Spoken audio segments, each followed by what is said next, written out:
सांगलीतील चांदोली अभयारण्यातील प्रकल्पग्रस्तांच्या पुनर्वसनाच्या मागण्यांकडे प्रशासनाने दुर्लक्ष केल्यामुळे श्रमिक मुक्ती दलाच्या नेतृत्वाखालील आंदोलन आज 32व्या दिवशी पोहोचले।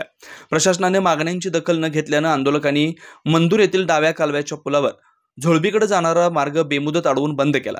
आंदोलक आपल्या मूळ गावी परतण्याच्या मागणीवर ठाम असून प्रशासनाने त्वरित कारवाई न केल्यास आंदोलन अधिक तीव्र करण्याचा इशारा दिला। महिला आंदोलकांचा यात सक्रिय सहभाग असून त्यांनी सरकारकडून ठोस निर्णयाची मागणी केली। झाला चित्रहांशेने थंडी वाऱ्यात आणि ह्याने आमची दखल घेतलेली नाही। आता महिना लागू न तर वर्ष लागू आता आम्ही सोडणार नाही आणि आमचा ताबा घेतल्याशिवाय राहणार नाही। आम्ही आता इतके दिवस इथं बसलोय, इथं बसून अजून कोण आलेला नाही, आमदार नाही, खासदार नाही, कोण नाही आलेला। आम्ही आता जर वरती जायला निघालो तर आम्हाला जर नाही कुणी घालिवलं तर आम्ही आता एकच विचार करणार आहे का तर आम्ही आता कावलो इथं, आम्हाला तर पोरं बाळ आमची सोडून आलोय, आम्हाला जायला नाही। आता 1.5 महिना झाला उघड्यावर आम्ही जेवण करतो, येऊन बघायचं आणि नाही जर आमचं आता आम्हाला वरती जाऊ दिलं तर आम्ही काही नदीत उडी घेणार नाही, काय नाही। त्यांनी का नाही 10 किलो साखर आणायची आणि हाई इथं च्या करायची, 100 रुपयाचं इशी आणायचं आणि ह्या सगळ्या जनतेला का नाही हितच च्या द्यायची, हितच च्या द्यायची आणि हितच आम्ही सपणार, हितच आम्ही सपणार। आमच्या पोरात जाणार नाही, आमच्या पोरात जाऊन आम्ही काय सांगणार? त्यांची सोय केली आम्ही, त्यासने आम्ही काय केलंय आणि त्यांचं आम्ही काय केलंय? आम्ही त्यासनी जमीन नाही घेतलेली, जागा नाही, ती उद्या आम्हाला म्हणणार आहे काय आई बाबांना आमचं करून ठेवलं म्हणून। मग आम्ही मागं कशाला जाणार? आम्ही मागं जाणारच नाही, आम्ही इथं सपणार। मग तरी सरकार का आम्ही काय येणार नाहीत, आमची पोरं येणार नाहीत, मागाय काय नाही, आम्ही सपलो का नाही जनता तर कोण सकटीत नाही त्यांच्यापाशी। मग तेवढाच त्यांच्यापाशी पर्याय, तेवढाच करायचा त्यांनी आणि आम्ही आता मागं की नाही हटणारच नाही, इथंच जाणार, सपणार आहे आम्ही नाही सपणार आम्ही कशाला। आज आंदोलनाचा 32वा दिवस आहे। श्रमिक मुक्ती दलाच्या नेतृत्वाखाली आमच्या आदरणीय डॉक्टर भारत पाटणकर यांच्या आदेशाने आज आंदोलनाचा 32वा दिवस आणि 32 दिवसामध्ये प्रशासनानं शून्य मात्र काही आमची म्हणजे कामाची दखल घेतलेली नाही आणि त्याबाबत यापूर्वी आम्ही आंदोलन करायचं, प्रत्येक 4 दिवसांना आम्हाला रिपोर्ट यायचा, केलेल्या कामाचा आढावा यायचा, पण आज अखेर 32 दिवसात कुठल्या कामाचा आम्हाला आढावा आला नाही। म्हणून आम्ही 2 दिवस रस्ता रोको केला, 1 दिवस यांचा फॉरेस्टचा वरचा जाऊन गेट बंद केला, 1 वेळा आम्ही फॉरेस्टच्या ऑफिसवर गेलो आणि आता आम्ही RFR याची लढाई करायची ठरवली आहे।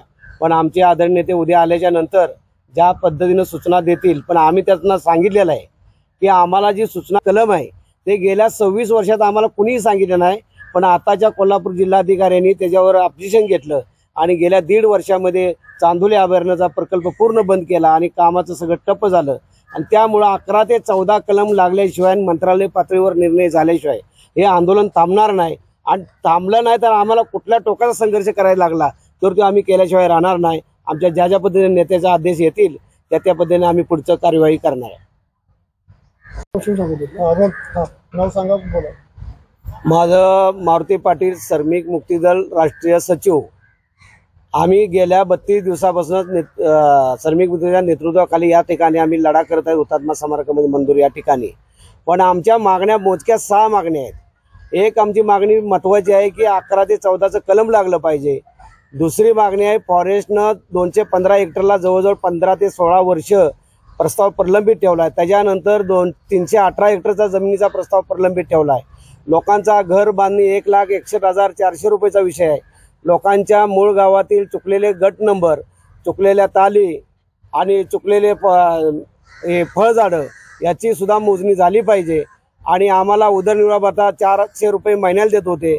आता आमचं म्हणणं आहे आम्हाला सरकारी नियमाप्रमाणे 282 रुपये हे याच्या आपल्या मनोऱ्याखाली जे काही मिळतात प्रत्येक कर्मचाऱ्याला त्या पद्धतीनं सगळ्यांना लागू केले पाहिजे आणि अगदी भूमीन असू दे, खातेदार असू दे, त्या पद्धतीने आम्हाला पैसे मिळाले पाहिजे। 400 रुपयानं आमचं महिन्यात काही भागतच नाही। म्हणून आम्हाला हा जो लढा लढायचा आहे, आम्ही आता 2-4 दिवस आंदोलन करतोय। ते सगळे सचिव, मुख्य सचिव आणि CCF आणि दोन्ही सांगली कोल्हापूरचे जिल्हाधिकारी, अपर जिल्हाधिकारी आणि संबंधित अधिकारी यांच्या समवेत बैठक झाल्याशिवाय 11-14 वर विषय म्हणजे त्याच्यावर मार्ग निघणार नाही आणि 11-14चा जोपर्यंत मार्ग निघत नाही तोपर्यंत खालचे जे विषय मांडले तर ते सुटणारच नाही।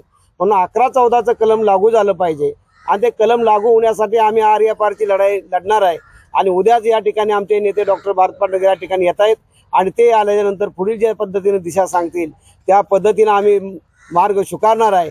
तरीसुद्धा आम्ही डॉक्टरला उद्या विनंती करणार आहे की आम्हाला आमच्या मूळ गावाकडं जाण्यासाठी तुम्ही परवानगी द्या. आम्ही प्रशासनाला कळवणारच, आम्ही चोरून जाणार नाही, पण यांच्या 7 पिढीला जे आम्ही कुठनं गेलो ते कळणार नाही, पण आमच्या मूळ गावाचा आम्ही ताबा घेतल्याशिवाय राहणार नाही. एवढं बोलतो थांबतो. मध्ये आमचं सरकारनं पुनर्वसन केलं, तेव्हा पुनर्वसन करताना आमच्या जमिनी काढून घेताना सरकारला पुनर्वसनचा कायदा लागू होता. आणि आता काय सरकार म्हणतंय की तुम्हा लोकांना पुनर्वसनचा कायदा लागू नाही. मग आमच्या जमिनी घेता वेळी पुनर्वसनचा कायदा होता आणि आमच्या जमिनी आम्हाला देता वेळी पुनर्वसनचा कायदा लागू झालेला नाही. एवढं मला बोलायचं आहे. काय आमची आता मुलं बाळ कमीत कमी तरी 2-3 पिढ्या झाल्या आमच्या संपत आल्या. आता आमच्या नातुंडाची पिढी संपायची वेळ सरकारनं आणली आहे. तर आम्ही आता काय निर्धार केलाय तुम्ही माझं भावबंधच आहे. आमचं मायबापच म्हणायचं आमचा आज भेटलाय आम्हाला असं एक वाटतंय. आम्हाला बोलावं असं वाटतंय पण हृदय भरून येतंय. पण काय करायचं हेच प्रश्न मोठा सरकारनं आम्हाला करून ठेवला आहे. तर आमच्या मुलाबाळांचं उद्ध्वस्त झालं पण आता आमच्या नातूपतोंडाचं आम्ही उद्ध्वस्त व्हायला देणार नाही आणि आम्ही ह्या रस्त्यावरनं हलणार नाही असा आम्ही महिलांनी तर पक्का निर्धार घेतलेला आहे. आता आम्ही काय ठरवलंय आमच्या मूळ गावाला जायचं. तर हे बघा ही आमची सारी मुलंच आहेत. माझं आता वय बघा 34 आहे. 34 वर्ष झाली. 64 वर्ष म्हणजे आमची मुलंच आहेत. त्यांना आम्ही का नाही पोत्यात घालणार नाही.